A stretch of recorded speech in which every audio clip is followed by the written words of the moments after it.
जी hello viewers, मैं हूं कमर चीमा अपने यूट्यूब चैनल कमर चीमा के साथ। व्यूअर्स, आज मेरे साथ मौजूद हैं आरजू काजमी, जो कि इस्लामाबाद बेस्ड जर्नलिस्ट हैं और अपना यूट्यूब चैनल भी चलाती हैं और भारतीय मीडिया पे भी बहुत ज़्यादा आप इनको देखते होंगे। आरजू, आपके वक्त का बहुत शुक्रिया। Thank you so much Cheema साहब कि आपने इनवाइट किया।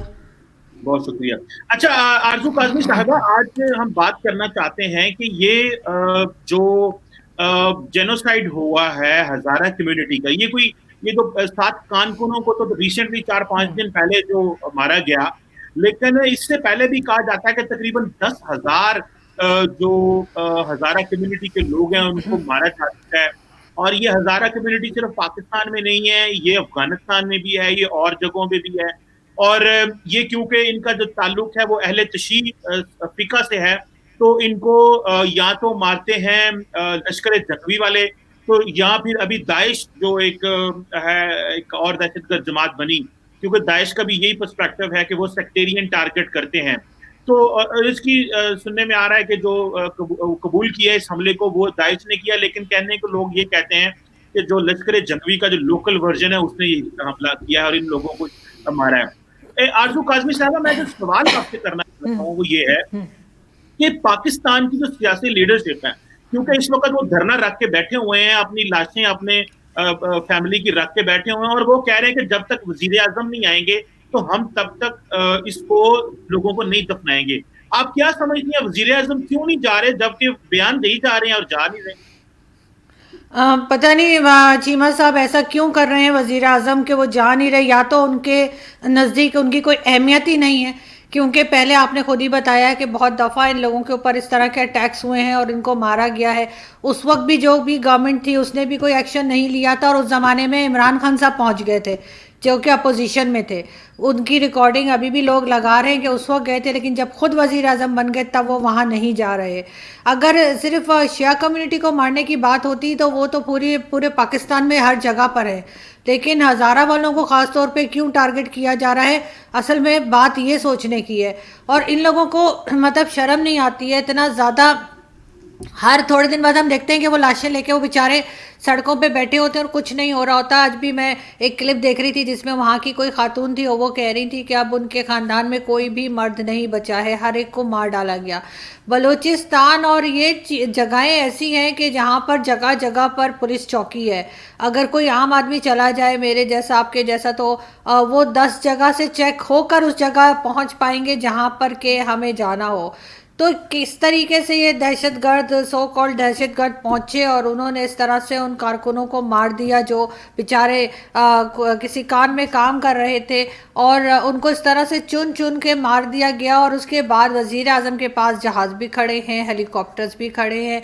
और ये तो बहुत आसान काम है कि बात की जाए, जब अपोजिशन में थे तब तो चले गए थे, और अब जब प्राइम मिनिस्टर हैं और हर तरह की सहूलत उनके पास मौजूद है। कल भी मैं देख रही थी, एक साहब कह रहे थे वहाँ से कि हमें चाहे एक हफ्ता लगे, एक साल लगे, हम यहीं बैठे रहेंगे। और इस शदीद ठंड में जो है वो लोग बैठे हुए हैं, तो कोई कोई मजाक तो नहीं हो रहा। ऊपर से उनके जो एडवाइज़र्स गए हुए हैं, जो मिनिस्टर्स गए हुए हैं, वो जिस तरह की बातें वहाँ पर कर रहे हैं, जिससे कि और शर्म आनी चाहिए गवर्नमेंट को भी और इमरान खान साहब को भी, कि वो जाके कि जी क्या फ़ायदा होगा उनके आने से, या उनको क्या फ़ायदा होगा। इस तरह की बातें जब करेंगे आप, किसी की कोई अहमियत ही नहीं होगी। मतलब कीड़े मकोड़ों जैसी उनकी ज़िंदगी है और उन्हें कोई फ़र्क ही नहीं पड़ता अगर इतने लोगों को मार दिया गया या आगे मार दिया जाएगा। किसी को ये कहना कि जी हम आपको 25 लाख देंगे या हम आपको 10 लाख देंगे, 50 लाख देंगे, क्या किसी की जान की कीमत हो सकती है?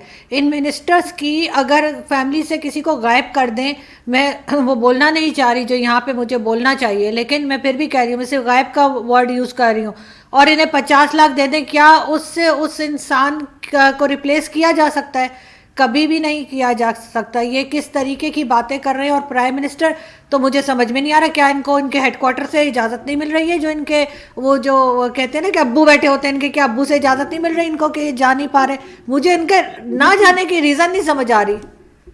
इस सवाल के साथ मैं एक और सवाल अटैच करता हूँ आरजू साहिबा।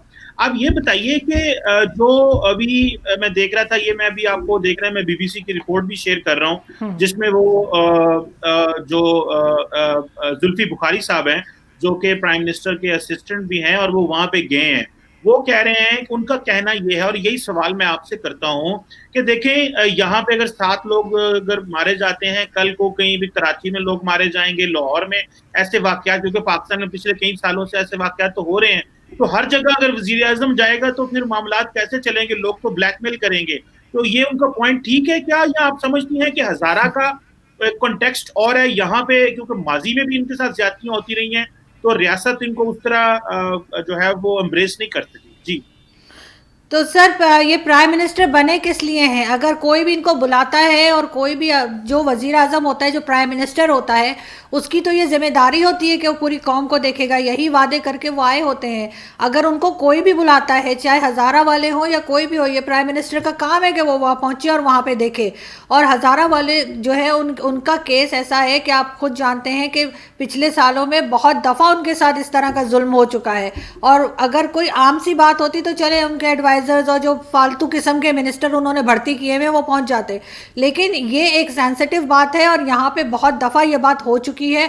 और जब ये अपोजिशन में थे ये क्यों गए थे? अगर उस वक्त भी ना जाते, ये अगर इनको लगता है कि कोई ख़ास बात नहीं है, ये उस वक्त तो पहुंच गए थे फ़ौरन वहाँ पे अपना भाषण देने के लिए और फोटो सेशन कराने के लिए। और अब जब ये प्राइम मिनिस्टर बन गए, ये किस बात से डर रहे हैं, इनको किस बात का खौफ है कि जब ये कुछ कर ही नहीं सकते, ना ये लॉ एंड ऑर्डर देख सकते हैं, ना ये महंगाई देख सकते हैं, ना ये किसी और चीज़ मसले को कंट्री में हल कर सकते हैं, तो आखिर ये प्राइम मिनिस्टर बने किस बात के थे? वहाँ पे आप ये तक पढ़ सकते हैं, लोग लिख रहे हैं, बड़े बड़े जर्नलिस्ट सबूक सैयद और ये सब लोग बात कर रहे हैं कि वहाँ पे इन्होंने कहा था कि जी मैं नया पाकिस्तान बनाऊंगा, नए घर दूंगा, लेकिन नए घर तो नहीं मिल रहे, लेकिन हज़ारा वालों के लिए नए कब्रिस्तान बन रहे हैं और वो कब्रिस्तान भरते चले जा रहे हैं। और वो दिन दूर नहीं जब वो रिएक्ट करेंगे और उसको फिर ये कहेंगे कि दहशतगर्द आ गए। जब ये नहीं देखेंगे तो आहिस्ता आहिस्ता करके ये चीज़ इनकी तरफ पलट कर आ सकती है, इनको उससे पहले इसको रोकना पड़ेगा। और अगर ये प्राइम मिनिस्टर हैं, सारी कंट्री की जिम्मेदारी इन्होंने ली है, तो ये भी इन्हीं का काम है कि पहुंचे, उनका सुने, उनकी बात सुने, उनको तसल्ली दें, उनसे कहें, चाहे झूठे वादे जो ये हमेशा से करते आए हैं वही झूठा वादा ही वहाँ जाके भी कर दें कि जी मैं सब ठीक कर दूंगा और इसको मैं पेरिस बना दूंगा और इसको मैं इंग्लैंड बना दूंगा। लेकिन ये कि जाएं तो सही, किसी के तसल्ली देने भी एक वो किस लिए बैठे हैं? उनको इनके पैसे नहीं चाहिए, उनको इनकी शक्ल देखने का इतना कोई शौक नहीं चढ़ा होगा, वो सिर्फ इसीलिए चाह रहे हैं कि प्राइम मिनिस्टर इस बात को समझे, कोई मजाक नहीं है, 5 दिन से वो लाशें लेके बैठे हैं। बिल्कुल सही कह रही हैं कि लाश तो किसी एक की भी हो और किसी की भी हो, तो जाहिर बात है कि उसकी जो हुर्मत है और जो इज्जत है वो बड़ी वाजिब होती है। लेकिन मैं देख रहा था कि शायद आज सुबह डॉन में भी आई है रिपोर्ट, जो कि मैं अभी थोड़ी देर में शायद शेयर करूंगा आपके साथ यहाँ पे, कि प्राइम मिनिस्टर ने कहा है कि वो अचानक वहां जाएंगे क्योंकि उनको सिक्योरिटी थ्रेट्स भी होते हैं, तो इस हवाले से एक तो ये फैक्टर हो गया। दूसरा जो अर्जुन में ये भी मुझे पता चला है कि प्राइम मिनिस्टर को ब्रीफिंग भी दी जा रही है इस सारे, क्योंकि ये सिर्फ एक वाकया नहीं, इसके पीछे पूरी हिस्ट्री है। और आपको याद होगा कि लास्ट टाइम जब प्राइम मिनिस्टर गए थे, सॉरी जब ये ऑपोजिशन में थे, तो जब गए थे तो इन्होंने जाके टारगेट किया था। और मुझे नहीं याद कि पाकिस्तान में किसी बंदे ने लश्कर जंगवी का नाम लेके कहा हो कि इन्होंने ये जेनोसाइड किया है। इमरान खान अकेले ही बोले थे। आज मैं देखना चाहता हूँ कि उनको क्या ब्रीफिंग दी जा रही है और वो वहां पे जाके क्या बोलते हैं, तो दिस इज इंपॉर्टेंट। लेकिन आजू साहिबा, मैं जो आपसे एक इंपॉर्टेंट अहम सवाल वो करना चाहता हूँ, वो है कि पाकिस्तान की जो सियासी जमातें हैं उनके हवाले से बात। फॉर एग्जाम्पल कल मरियम नवाज शरीफ साहिबा और बिलावल भुट्टो जरदारी जो हैं, उन्होंने भी कहना शुरू कर दिया जी हम भी जाएंगे, और आज मुझे पता चला कि वो पहुंच रहे हैं वहां पे। तो ये जो सियासी जमातें हैं ये कुछ दर्द रखती हैं। सबसे ज्यादा हजारा का जेनोसाइड तो पीपल्स पार्टी के दौर में हुआ, फिर नून लीग के दौर में भी कम ना हुआ, और अभी ये वहां सारे पहुंच गए हैं पॉलिटिक्स करने। तो आप समझिए जेन्युइन है या पॉलिटिक्स ही करने गए हैं आज भी? सर लगता तो ऐसा ही है कि पॉलिटिक्स करने गए हैं, क्योंकि दोनों की जब हुकूमतें थी तो ये तब भी हो रहा था। और जहाँ तक इमरान खान साहब के लिए लोग कह रहे हैं कि वो गए नहीं, तो वो तो नईमुल हक जो उनके बड़े करीबी साथी थे उनके जनाजे में शिरकत के लिए कराची नहीं गए थे। और हर चीज़ जो है जब लोग अपोजिशन में होते हैं तब बात करते हैं। इमरान खान साहब जब अपोजिशन में थे तो आपने कहा कि वो गए थे वहाँ पर और उन्होंने वो उन लोगों के नाम लिए जिनके उन्होंने जिसने किसी ने भी नाम नहीं लिया। तो जब हुकूमत में होते तब तो कोई नाम नहीं लेता। जब इमरान खान साहब हुकूमत से बाहर थे तो वो आर्मी को भी कहते थे और आर्मी चीफ को भी कहते थे और बड़ा कुछ कहते थे कि जी मुल्क को तबाही पाकिस्तान आर्मी ने किया है। लेकिन जब वो हुकूमत में आए तो उनका बिल्कुल एक जो स्टेटमेंट है वो डिफरेंट है। इसी तरह से जब नवाज शरीफ हुकूमत से बाहर गए हैं और उनको पता है कि वो वापस नहीं आ सकते क्योंकि उनको सारी उम्र के लिए जो है वो कर दिया गया है कि ये इलेक्शन में हिस्सा नहीं ले सकते, तो अब वो भी फौज को कह रहे हैं और हर इदारे का नाम ले रहे हैं, एस्टेब्लिशमेंट का नाम ले रहे हैं। तो ये लोग जब बाहर होते हैं तो पता नहीं कौन सी ये लोग इनके ऊपर क्या जादू होता है, कितनी हिम्मत आ जाती है इनके अंदर। लेकिन यही लोग जब हुकूमत के अंदर आते हैं तो इनसे कोई आवाज़ इनकी नहीं निकलती। ये सही या गलत बात हो, किसी बात पे ये बोलने को तैयार नहीं होते।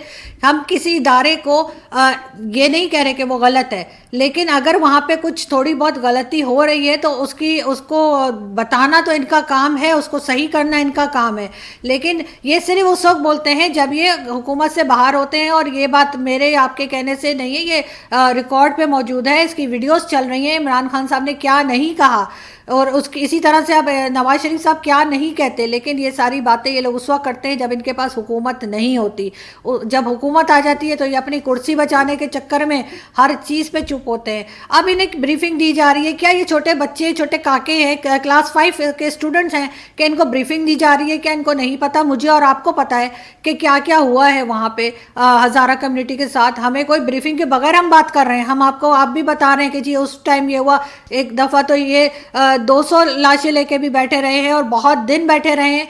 तो ये सब हमें पता है, लेकिन ये प्राइम मिनिस्टर जो हमसे कहीं ज़्यादा सीनियर है उम्र में, उनको कुछ नहीं पता।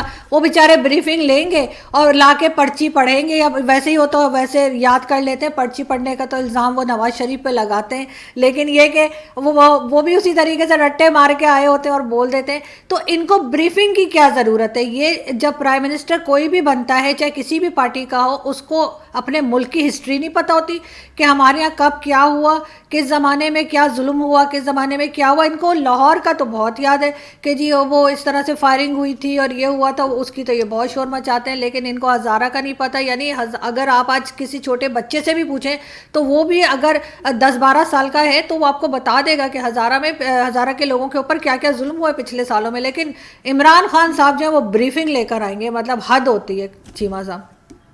हाँ नहीं ठीक है, जारी बात है कि, लेकिन मेरा ख्याल है कि जब ब्रीफिंग की बात होती है तो शायद प्राइम मिनिस्टर को जो करंट डेवलपमेंट्स है उनके बारे में बताया जा रहा है। क्योंकि आपको पता है कि इस वक्त जो बलूचिस्तान की जो सिचुएशन है, गो के लॉ एंड ऑर्डर बहुत हद तक बेहतर कर दिया है। लेकिन मैं आपको बात बताऊं कि आज 2015 से लेके 2019 तक पाकिस्तान में 2015 में 37 दहशतगर्द जमातें थी। अभी सिर्फ 2020 में सिर्फ 10 दहशतगर्द जमातें रह गई हैं। बाकी का नेटवर्क खत्म कर दिया गया, उनको एलिमिनेट कर दिया गया है। इसी के साथ साथ लेकिन जो पिछले साल में जो 2020 में जितने धमाके हुए हैं और जितनी जाने गई हैं, तो 254 के करीब या इतने 2019 में नुकसान हुआ, लाशें गई, और इतने ही 2020 में लोग जो हैं वो मारे गए। तो मामला तो बलूचिस्तान में थोड़े गंभीर हैं। उसकी वजह यह है कि अभी तो वैसे पाकिस्तान ने बॉर्डर फेंसिंग अफगानिस्तान के साथ तो काफी कर दिया, ईरान के साथ भी 100 किलोमीटर की कर दी है। तो असल जो मसला है वो सेक्टेरियन मसला है, जिसको ऊपर कोई बंदा बात करने को भी तैयार नहीं है और कोई बंदा इसमें डिस्कशन नहीं कर रहा कि इसकी ग्रॉस रूट, इसकी रूट्स में जाके इस मसले को एड्रेस किया जाए। इसमें एक जो फैक्टर आता है वो ईरान का फैक्टर आता है और दूसरा फैक्टर इंडिया का भी आता है। मैंने कल कुछ लोगों से बात की, उन्होंने मुझे ये कहा कि गो के देखें हमारे मुल्क की एक फॉल्ट लाइन है, सेक्टेरियन फॉल्ट लाइन, कि भाई शिया सुन्नी प्रॉब्लम है, फसाद होते रहे, मामला खराब होते रहे। तो हजारा कम्युनिटी को प्रेशराइज किया जा रहा है, उनको टारगेट कर करके ताकि ये भी गन्स उठाएं, ये भी वायलेंस करें, तो और ये भी उसी तरह हो जाए जिस तरह बाकी जो है वो हैं। तो आप क्या समझती हैं इसके पीछे कौन हो सकता है? गो के लोकल एलिमेंट भी हैं, लेकिन फॉरेन एलिमेंट्स को आप समझती हैं कि उनकी मौजूदगी होगी? मुझे ऐसा नहीं लगता चीमा साहब, मुझे लगता है इसके पीछे हम खुद ही हैं। ये हमारे यहाँ से खुद ही हो रहा है, और जो तंजीमों के आप नाम ले रहे हैं या नहीं भी ले रहे कि वो ख़त्म हो गई हैं, तो वो ख़त्म नहीं हुई होती। हमारे यहाँ वो नाम बदल के आ गई होती हैं दोबारा से, उन्होंने दोबारा एक नई पार्टी बना ली होती है या पार्टी का नाम बदल दिया होता है। हमारे पास हाफिज़ सईद की पार्टी का एग्जाम्पल है, जिसे बार बार बैन किया गया और वो बार बार जो है अपना नाम बदल के दोबारा से हमने उनको देखा कि वो एक्शन में हैं और वो दोबारा से कार्रवाइयाँ कर रहे हैं। इसी तरह से यहाँ पर मैं नहीं समझती कि हज़ारा कम्युनिटी के पीछे इंडिया या किसी का हाथ हो सकता है।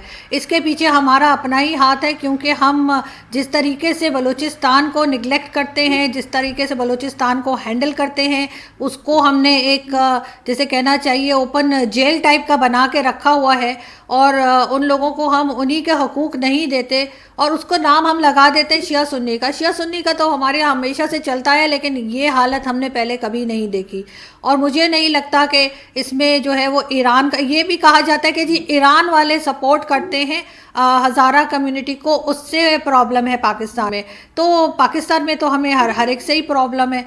तो हमें पहले अपने आप को देखना पड़ेगा, हमारे यहाँ से जो गड़बड़ हो रही है उसको रोकना पड़ेगा। ये कहना तो बहुत आसान है, भारत के लिए भी जब कुछ होता है तो वो कह देते हैं कि जी पाकिस्तान कर रहा है, और पाकिस्तान में वो अपनी जान छुड़ाने को कह देते हैं भारत कर रहा है, जबकि कर हम खुद ही रहे होते हैं।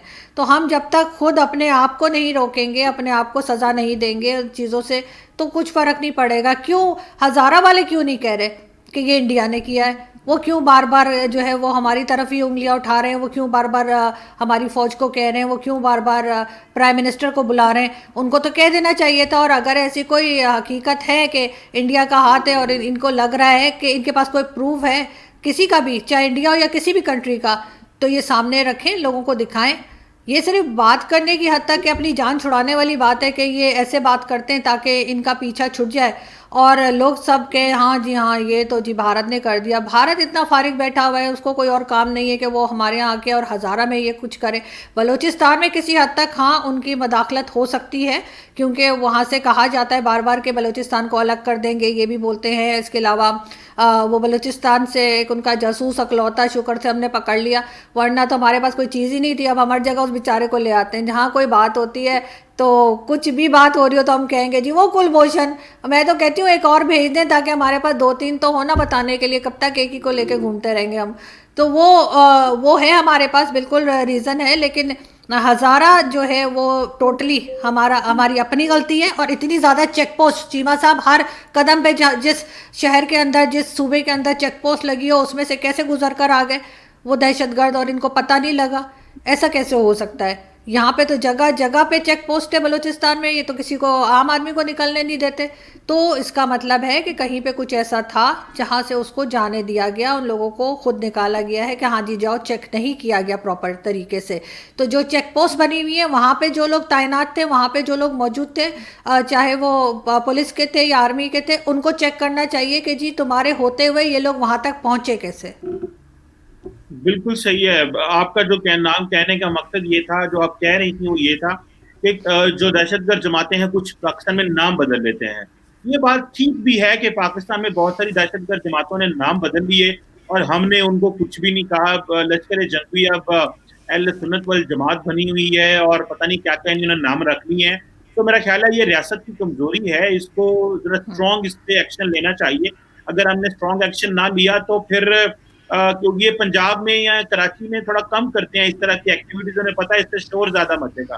तो बलूचिस्तान को उस तरह वो जो पेरिफेरी बना हुआ है, इसको पेरिफेरी नहीं रहना चाहिए, उसको उतना ही मेन स्ट्रीम होना चाहिए जितना कराची, लाहौर और पिशावर है, ताकि इन लोगों को भी उतना ही अगर वहां पे कुछ होता है तो उसको वैसे ही समझा जाए जैसे लाहौर कराची में होता है। ये नहीं है कि उस इलाके को या उस खित्ते को हम जो है वो केयर न करें। लेकिन मेरा ख्याल है कुछ अरसे से काफी ज्यादा चीजें बेहतर हुई हैं। सीपैक के बड़े प्रोजेक्ट्स आए हैं, ग्वादर पोर्ट अथॉरिटी बनी है, बड़ा कुछ वहां पे इन्वेस्टमेंट हो रही है, जिससे बहुत सारे जो बलूचिस्तान के लोग हैं एम्पावर हुए हैं। लेकिन सारी बात है डेवलपमेंट ओवरनाइट तो नहीं होती, उसके जो समरात है थोड़ा अरसा लगेगा, पहुंचेंगे। लेकिन आप कुछ कहने लगे जी चीमा साहब, आपको याद है एक दफ़ा मैरियट में ब्लास्ट हुआ था, एक ट्रक आके मैरियट में जो था वो उसने टक्कर मारी थी और वो मतलब ब्लास्ट हुआ था, काफ़ी बड़ा नुकसान हुआ था मैरियट का। तो इस्लामाबाद मैरियट की बात कर रही हूँ। तो कहा गया था कि इस रोड के ऊपर इस तरह के ट्रक आना मना है। तो किसने इजाज़त दी और कैसे ये ट्रक इस रोड तक आया? क्योंकि वहाँ पे आप जानते हैं कि जो हैवी ट्रैफिक होती है वो उस रोड पे अलाउड नहीं है। तो इसी तरह से यहाँ पे जब इतनी ज़्यादा चेक पोस्ट बनी हुई हैं तो जितने लोग वहाँ पर उस वक्त ड्यूटी पे मौजूद थे उन सबको चेक करना चाहिए कि कैसे उन्होंने इन दहशतगर्दों को जाने दिया और क्यों नहीं रोका गया, जबकि वहाँ पे कदम कदम के ऊपर चेक पोस्ट बनी हुई है। तो देखिए इनके अंदर कुछ ना कुछ गड़बड़ है, आप नहीं मानेंगे लेकिन मैं आपको कह रही हूँ चीमा साहब कि ये कुछ अंदर का ही घोटाला है। वैसे आपने मेरी सुपारी तो नहीं ली हुई, आप मुझे बिठा के इस तरह की बातें बुलवाते हैं, मुझे लगता है मेरा टिकट नहीं कटवा दिएगा। तो वो मैं मेरे आपसे क्या नहीं नहीं नहीं नहीं नहीं, आपको मौके पे आई रिस्पेक्ट योर व्यू। देखें, इन डेमोक्रेसी हम कहते हैं we agree to disagree, simple सी बात है। आप जो मर्जी आपका मौकफ हो, मुझे उससे कोई गर्ज नहीं है, मेरा अपना मौकफ है। लेकिन I agree with you on this के हम हर दफा बाहर उंगली नहीं उठा सकते।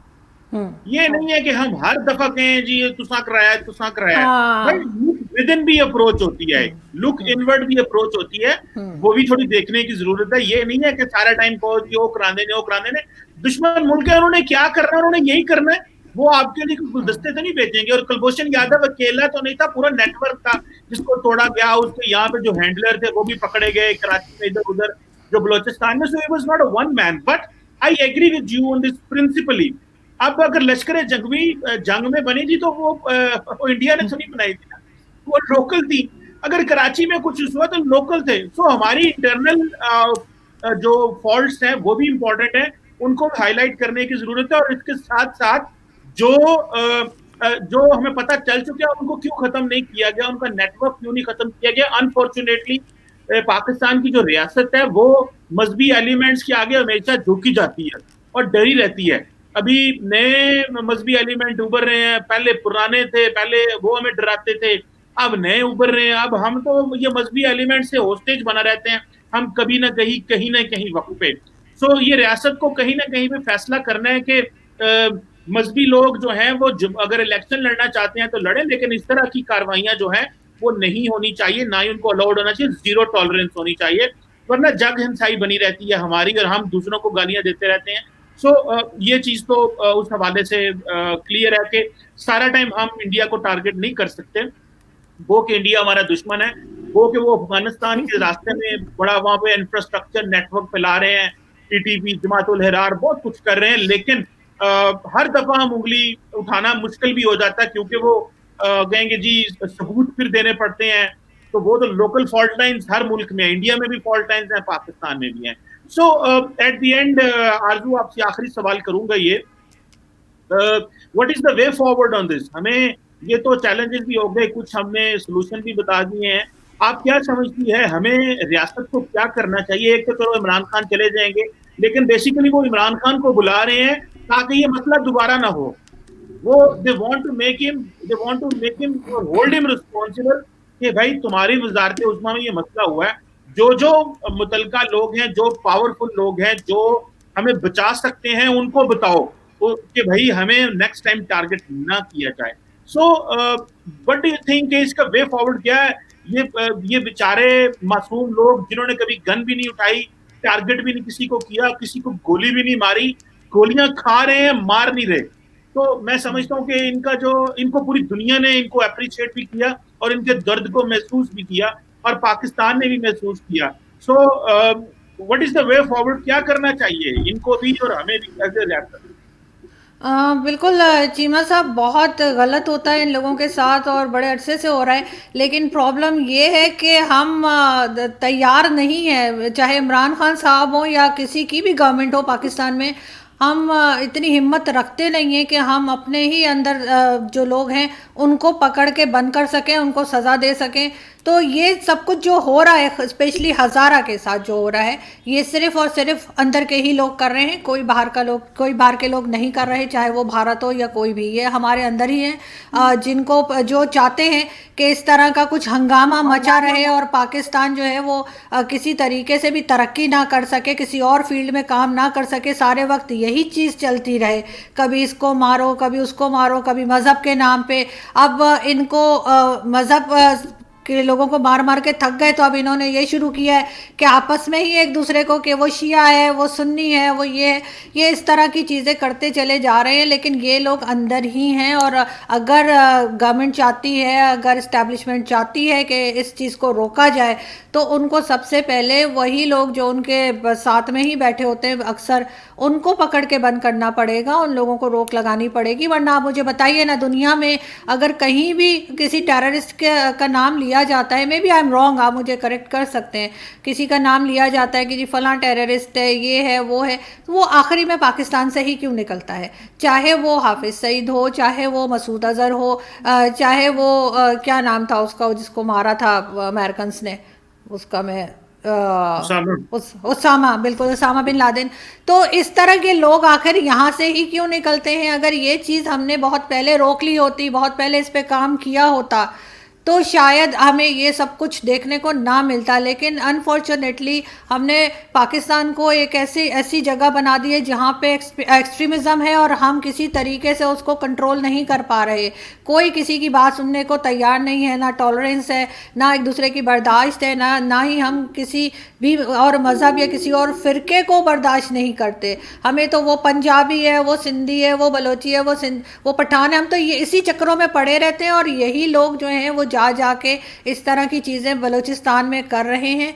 और ना सिर्फ बलूचिस्तान में, हर जगह, हज़ारा वालों के साथ तो खैर बहुत ज़्यादा हुआ है। तो गवर्नमेंट और इस्टेब्लिशमेंट दोनों को ये बात माननी पड़ेगी कि जी सबसे पहले ये कि हम किसी दूसरे पे उंगली नहीं उठा सकते, कोई दूसरा मुल्क नहीं कर रहा, हम खुद कर रहे हैं। जब तक हम ये नहीं मानेंगे, तब तक हम ये अंदर जो हमारे दुश्मन बैठे हुए हैं उनको हम पकड़ नहीं सकेंगे। जब तक हम अंदर, घर के अंदर बैठे हुए दुश्मन को नहीं पकड़ेंगे, हम बाहर वालों पे उंगली उठाने के बिल्कुल भी हक में नहीं होना चाहिए हमें। जी आरजू, आपने बड़ी सारी वैलिड बातें की हैं कि जो जत्थे बने थे माजी में, उन जत्थों को हमेशा के लिए खत्म हो जाना चाहिए। और जहां तक बात है ना, मैं समझता हूँ दहशत गर्दों की, तो दहशत गर्द पूरी दुनिया में पाए जाते हैं। ये कोई पाकिस्तान में अकेले में तो नहीं है। लेकिन एक प्रॉब्लम था कि पाक अफगान बॉर्डर जो है ना, आप देख रही हैं कि बॉर्डर खुला हुआ था, तो जो मर्जी जहां से मर्जी आ सकता था, जा सकता था, और दहशत गर्दों के लिए तो बहुत आसान था। अभी चले शुक्र है वहां पे फेंस लग रही है, तो उम्मीद है कि वो फेंसिंग की वजह से मसला हल होगा। 2600-2500 किलोमीटर की फेंस है। इसी तरह पाक ईरान बॉर्डर के ऊपर भी फेंस लग रही है। तो उम्मीद है इस तरह के मसले फॉर एवर हल होंगे, और इसीलिए गवर्नमेंट चाहती है कि इनसे जान छुड़ा ली जाए। तो मैं समझता हूँ कि इस तरह के जो लोग मौजूद हैं उनको सख्त सजाएं देनी चाहिए। Military courts, national action plan जो है उसकी पूरी इंप्लीमेंटेशन होनी चाहिए। और मैं समझता हूँ मिलिट्री कोर्ट्स हों, मिलिट्री कोर्ट्स स्विफ्ट जस्टिस करें, और ऐसे एलिमेंट जो इन्वॉल्व है उनको खत्म कर दिया जाए। उनके ऊपर कोई गुंजाइश नहीं है। हमने तरक्की करनी है। हम कब तक इन दहशत गर्दों के हाथों बैठे रहेंगे? अभी सारे लोग मजाक उड़ाते हैं, भारत अपनी बातें करता रहता है और बाकी लोग अपना करता रहते हैं। अगर पाकिस्तान ने तरक्की करनी है अगले 20-25 साल, हमने ग्रोथ करनी है, इकोनॉमी बेहतर करनी है, सीपैक को प्रॉस्परस करना है, क्वेटा में, बलोचिस्तान में तरक्की देनी है, तो इन सारी जत्थों से और इनको हमेशा के लिए वंस फॉर ऑल ये जो सेक्टेरियन शिया सुन्नी के नाम पे दहशतगर्दी या मजहब के नाम पे दहशतगर्दी फॉर एवर खत्म करनी चाहिए। I agree with you on this. And also thank you very much for your time. I hope जो शिया हजारा कम्युनिटी के ऊपर एक हमारा मौक़िफ़ है, it has gone to the people of Pakistan and India and to the region across the world, whoever watching us. We are really thankful to everyone जिन्होंने हमें देखा, और आपका बहुत शुक्रिया once again for your time in my show. Thank you so much.